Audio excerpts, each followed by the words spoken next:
Hello, ladies and gentlemen. This is your girl Mitzi, and this is Mitzi. Let's think about it. Today, we are thinking about the app IceBrekr. So, from my understanding, I heard from a little bird that the IceBrekr app is about a networking application. And I have Dave, the creator of the app, on my show so that we can really think about this because networking is not always fun, is from what I hear. So, Dave, thank you so much for coming on my show. Am Yeah, I right, or did I skim it, or can you no, elaborate and tell me more absolutely, about it? absolutely. So I've been in sales for ever, and before that, I had like a desire. My grandfather was a pastor. My grandfather's Puerto Rican, actually. He wanted to. He was a pastor, and he was my hero. So I wanted to be like him.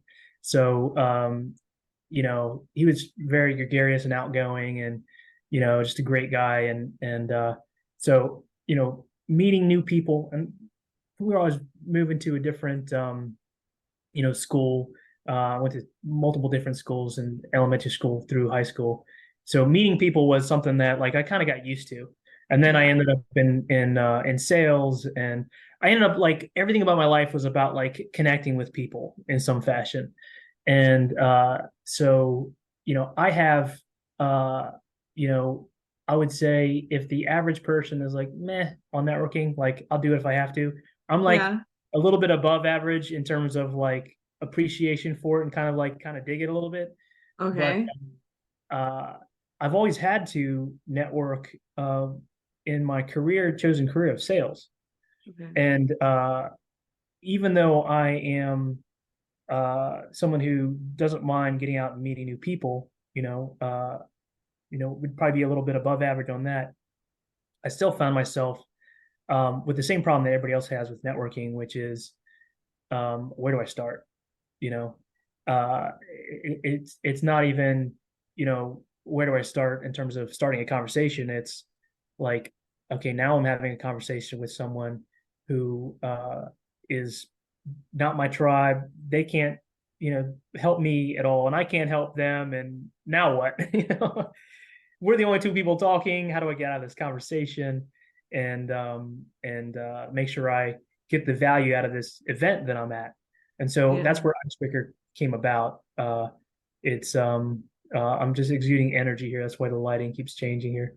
Uh, Yeah, it's okay. No, believe me, that the lighting is no Not a problem. deal. Not a big deal. Yeah. So yeah, so that's where it came from. It was like I needed to find a way to maximize my time at these events. And the best way to do that is to understand who's in the room and know who your ideal connection are in the room. Like if you had somebody that knew everybody in the room and that walked you around to connect you with the person that would be best for you, that would be a valuable event, Ideal. right? Yeah. That would be an ideal networking event. So we are approximately we're approaching that. It's very close to that with IceBrekr. That's basically what it is. It's Okay. who's in the room, and then it notifies you based upon the keywords of the type of person that you're looking for, who that person is. Then you can look at that profile and you'd be like, oh, they ride a motorcycle like I do, or they I don't know whatever they're a podcaster, right? So Yeah. now you have some icebreakers, right, that you can start conversations with, and it just makes networking much more effective and valuable. Like you get your return on investment, but for introverts, it also makes it less intimidating, and you know a little bit about the people around you. And then what's super Exactly. cool is that after the event, and this is an option that event hosts who set it up would have. It has a you don't need event hosts, but if you do have an event host, there's an option there. But you can continue to connect with people at the event afterwards. There's a feature in Oh, that allows you to do that. So that's I've just good. been to a couple, and we got people that are still on it and still making new connections. It's pretty cool. That's awesome. I mean, and to be honest, the way that you explained it makes sense, and I love the fact that you basically said you took away the hard part because one of the things that I avoided when it comes to networking, when people are like, Missy, you should go to networking events. It'll be good. It'll be good for you. But I'm an introvert. I don't like to make small talk. I think it's awkward. Like, so how's the weather?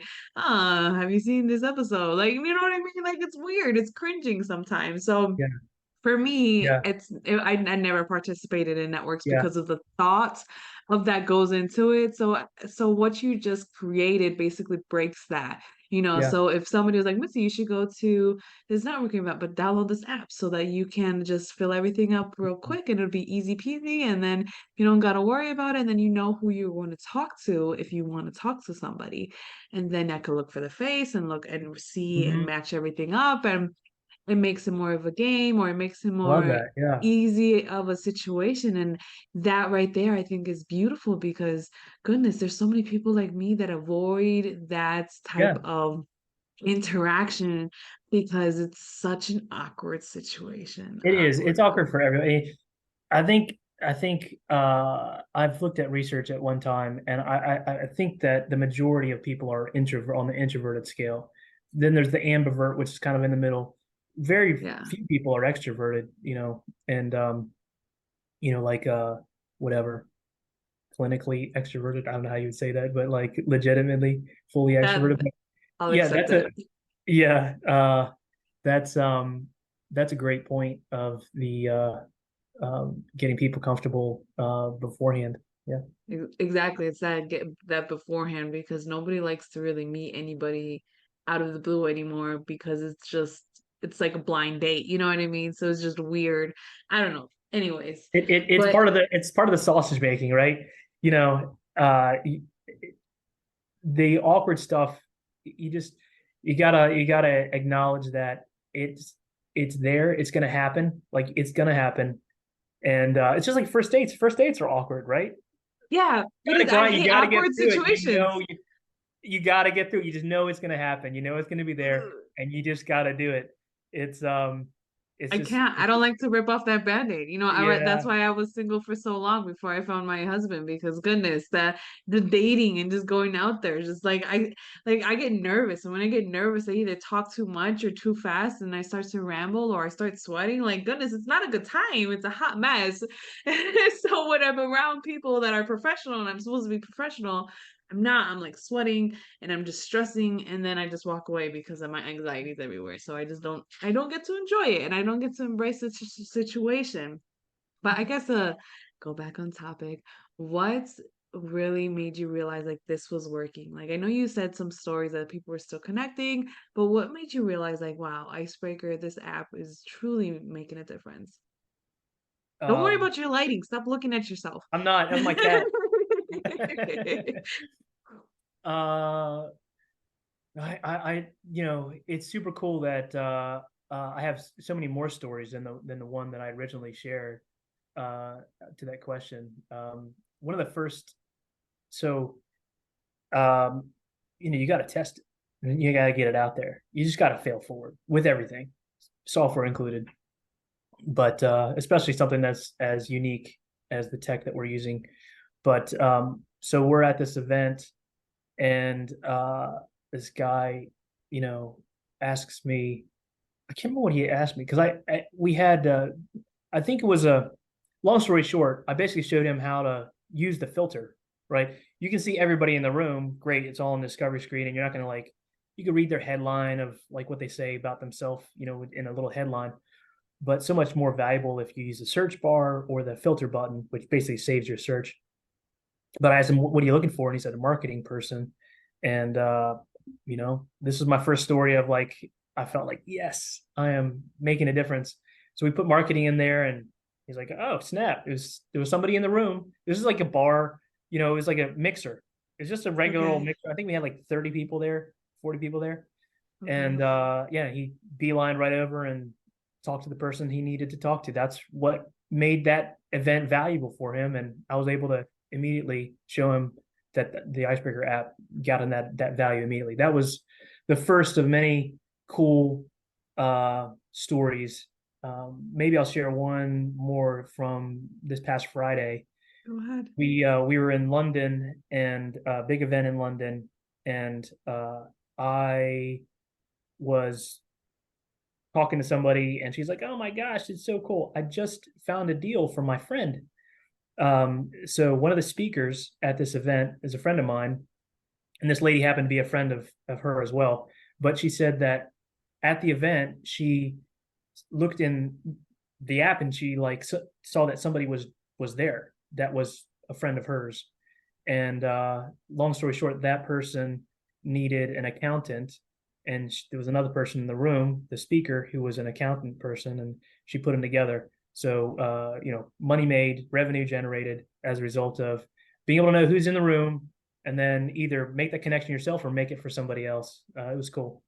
Yeah, most definitely. That sounds really rewarding to be able to connect people, because this world, at the end of the day, it comes down to working together. You know what I mean? At some way, shape, or form, we are all affecting each other's lives in the smallest increments, even when we don't even think it's helping somebody.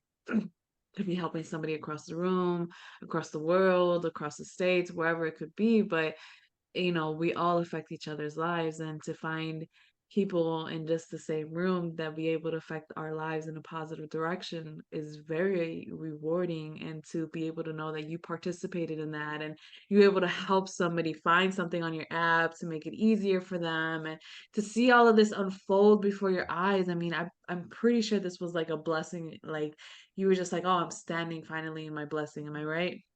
Oh, it feels very meaningful. It feels very purposeful. It's a wonderful thing. I love it. And the whole karma of it is fantastic. The givers get, and if you do any networking classes, they're gonna tell you that's one of the principles of good networking is that the givers get. You serving other people is going to not just help them and make you feel good, but it'll generate a reciprocal action in some form, that ends up multiplying for you.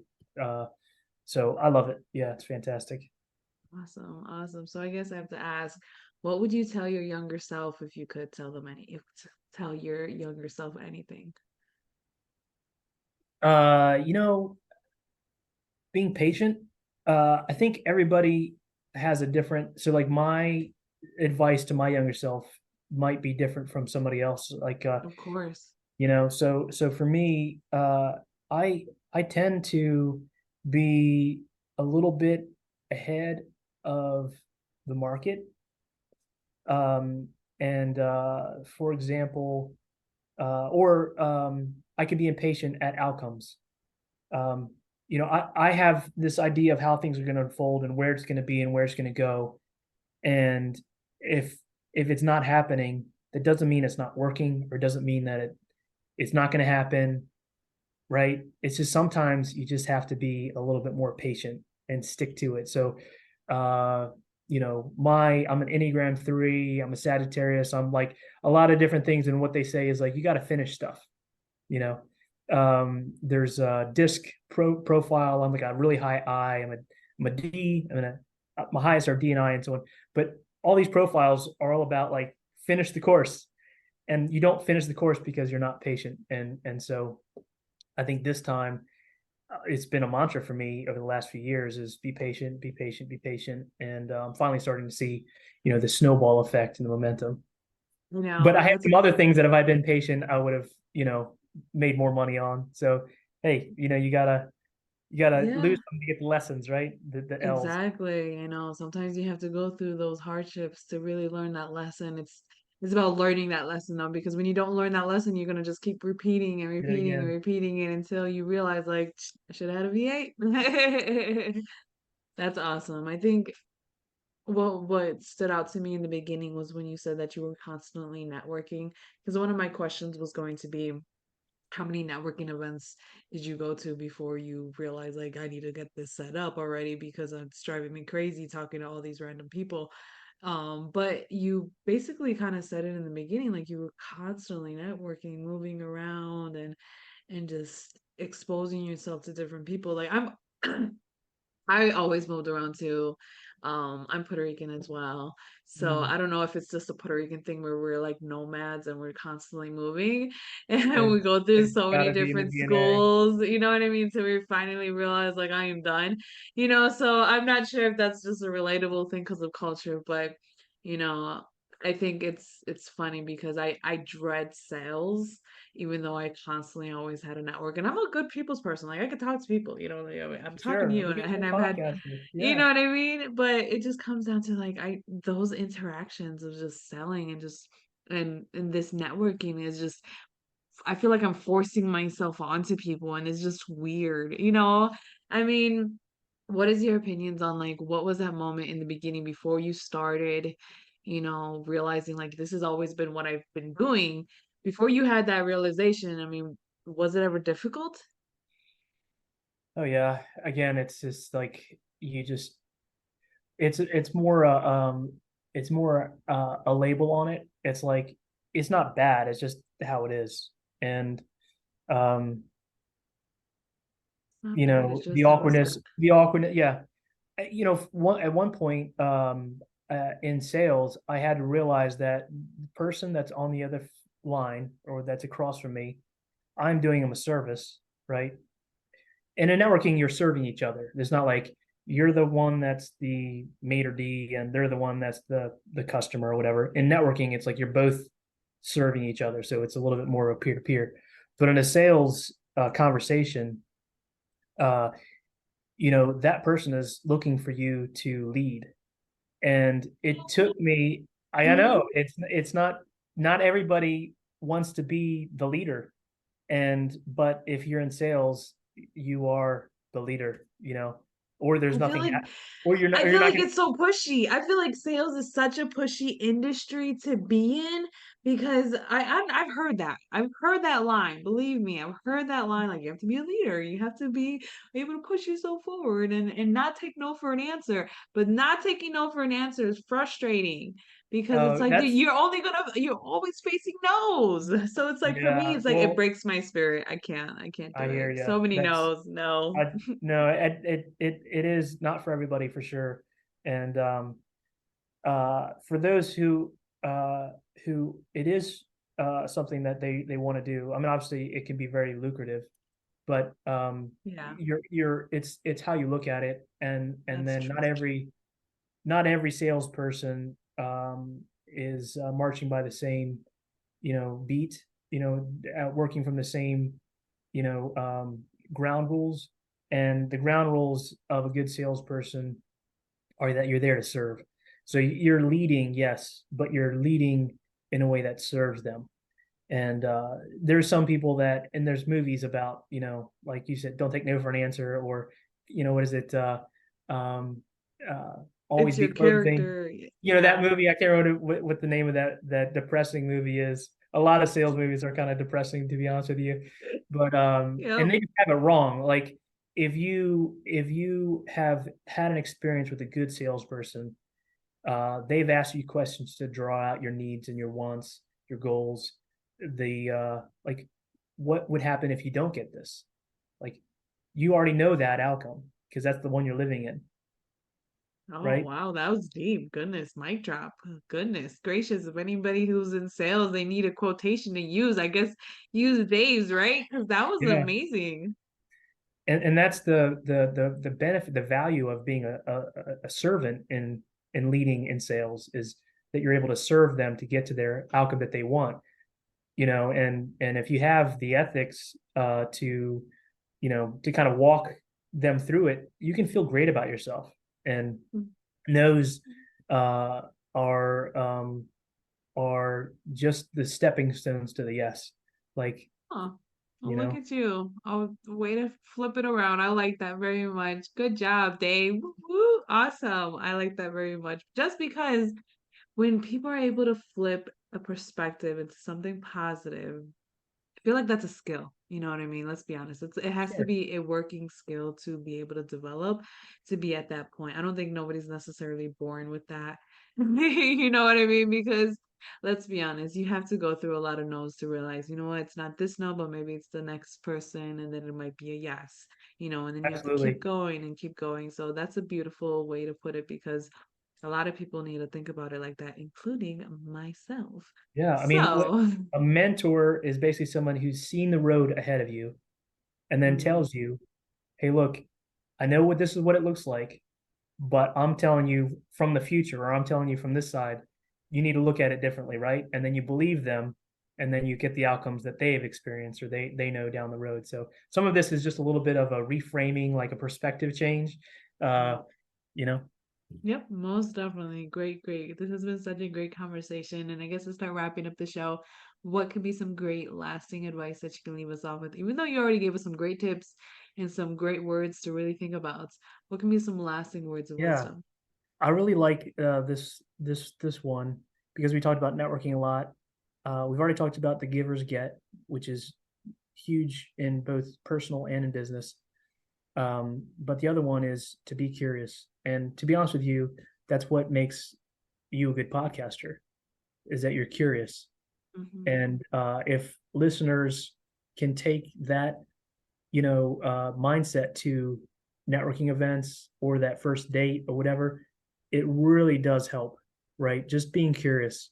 You don't have to come up with things. You don't have to, honestly, if you ask them about the weather or the sports game, it's not really being curious. That's like small talk, right? That's different. Yeah, that's So true. that's basically what I would say is just be curious about the human in front of you and yeah, and try that out.